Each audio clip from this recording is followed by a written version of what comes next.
नीता पूछते आवे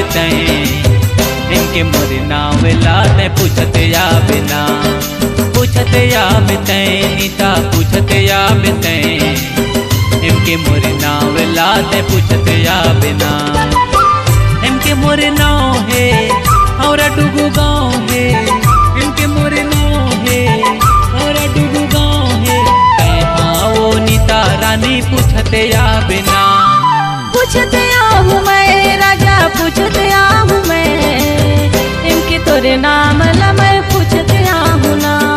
पूछते आहूँ मैं राजा पूछते आहूँ मैं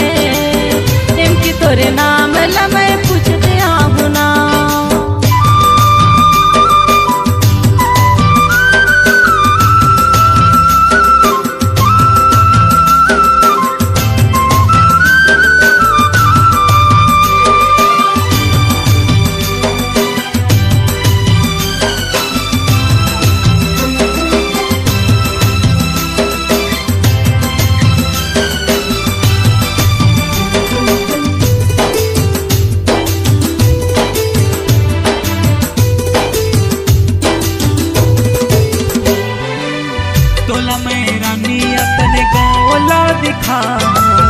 रानी तोला गाँव के मेला माँ घुमा मेला माँ तोला मैं झूलुआ झूला मेला माँ रानी तोला साथ माँ घुमा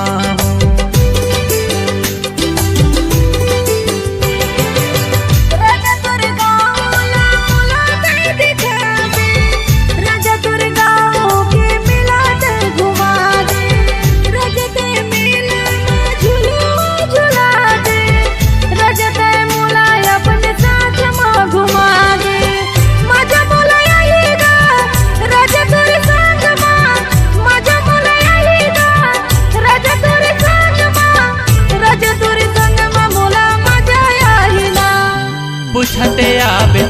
नीता पूछते आवे इनके मोरे नाव लाते पूछते आवे ना पूछते आहूँ मैं राजा पूछते आहूँ मैं इनके तोरे नाम ला मैं पूछते आहूँ ना।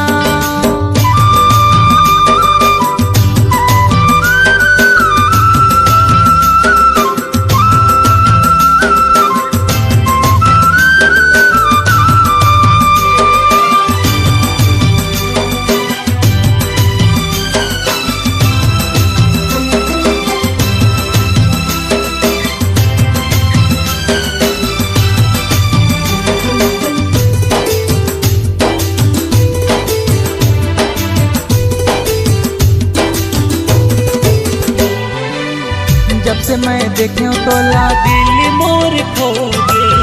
नीता रानी तब से मोला प्यार तोर से मोगे नीता रानी दिल माया अपने मोला तय बसा ले संग जिए मरे के तय क्रिया खा ले